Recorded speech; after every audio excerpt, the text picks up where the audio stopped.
Hi friends, ఎలా ఉన్నారు? ఆశు రెడ్డి గత 2 రోజులు ట్రెండింగ్లో ఉంది. హనీ ట్రాప్ చేసి ఒక అతని దగ్గర డబ్బులు తీసుకుందని చెప్పేసి కేసులు అయ్యి అని చెప్తున్నారు. అసలు ఎలా మోసం చేసింది, ఎందుకు మోసం చేసింది, ఎంత మోసం చేసింది, అసలు ఎవరి ఆశు రెడ్డి మనం మాట్లాడుకుందాం. ఆశు రెడ్డి కొన్నాళ్ళ క్రితం పవన్ కళ్యాణ్ పేరు చెప్పుకొని ఫేమస్ అయింది. తర్వాత ఇంక అవసరం లేదులేండి, ఫేమస్ అయిన తర్వాత ఇంక అవసరం లేదు కదా. పవన్ కళ్యాణ్ గారి టాటూ అసలు ఎందుకు ఏమో ఫేమస్ అయిందంటే, పవన్ కళ్యాణ్ గారి టాటూ ఇక్కడ వేయించుకుంది. అక్కడి నుంచి ఆమె ఫేమస్ అయింది. ఆ ఫేమస్ అవడంతో పాటు పవన్ కళ్యాణ్ ఫ్యాన్స్ అందరూ తన్ని పొగిడేశారు, ఎత్తేసారు, ఎక్కడెక్కడికో తీసుకెళ్లారనమాట. సందు దొరికితే వదిలిపెట్టరు అనుకోండి మన వాళ్ళు. సో అక్కడి నుంచి ఆర్జీవీ దగ్గరికి వెళ్ళి ఆర్జీవీ దగ్గర ఏదేదో చేసి కొంచెం పాపులారిటీ తెచ్చుకుంది. ఇంకొంచెం 18+ కంటెంట్లు కూడా చేసిందనమాట. అంటే మన బోల్డ్ పాపులేమా. వీరందరూ ఎలా ఉంటారు, ఇన్స్టాగ్రామ్లో సబ్స్క్రిప్షన్ తీసుకోమని చెప్పి లక్షలు జనాల దగ్గర దోచేస్తారనమాట. ఈ ఇన్స్టాగ్రామ్లో సబ్స్క్రిప్షన్ తీసుకొని నెలకు 10 లక్షలు సంపాదించే వాళ్ళ లిస్టులో ఏం కూడా ఉంటుంది.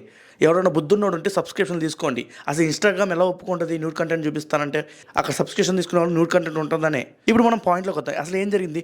ధర్మేందర్ రెడ్డి అని ఒక అతను ఉన్నాడు. ఫారెన్లో సాఫ్ట్వేర్ చేస్తున్న ధర్మేందర్ రెడ్డి వాళ్ళ నాన్నగారు ఆశు రెడ్డి ఫ్యామిలీపై నాన్ బెయిలబుల్ కేసు పెట్టారు. ఎందుకు కేసు పెట్టారు? దాదాపు 9.83 కోట్ల రూపాయలు మా అబ్బాయిని హనీ ట్రాప్ చేసి మోసం చేసిందని.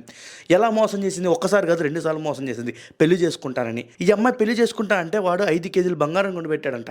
5 కేజీలు బంగారం. ఈ అమ్మాయి ఏందిరా బాబు, ఈ అమ్మాయి ఏ అమ్మాయినా పడుతుంది 5 కేజీలు బంగారం అంటే.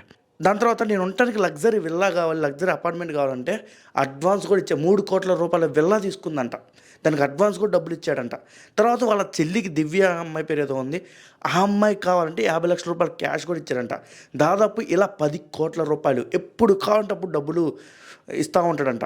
అంతేకాదు ఈ ఆశు రెడ్డికి ఒక బాయ్ ఫ్రెండ్ కూడా ఉన్నాడు. వాడు ఈ ఆశు రెడ్డి కలిసి చేస్తున్నారంట. ఇది కావాలని వాడి దగ్గర నుంచి 10 కోట్ల రూపాయలు దొబ్బేశారని వాళ్ళ నాన్నగారు చెప్తున్నారు.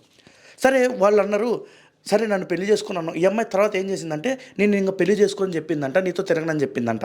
సరే నువ్వు నన్ను పెళ్లి చేసుకో, మాకు నా డబ్బులు నాకు ఇచ్చేయని చెప్పాడంట.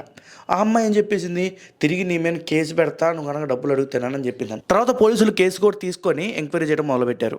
ఇది నిజం అబద్ధం ఎవరికి తెలియదు, బట్ మోసం చేయడం మాత్రం తప్పు. సరేలే, ఎవరి కర్మకు వాడే బాధ్యతలు. కానీ నువ్వు 10 కోట్ల రూపాయలు ఇచ్చి ఆ అమ్మాయి ఎందుకు కోరుకున్నావు నాకైతే అర్థం కాల. అంత స్పెషల్ ఏందో నాకైతే తెలియదు. కింద కామెంట్ బాక్స్లో కామెంట్ చేయండి మీరు.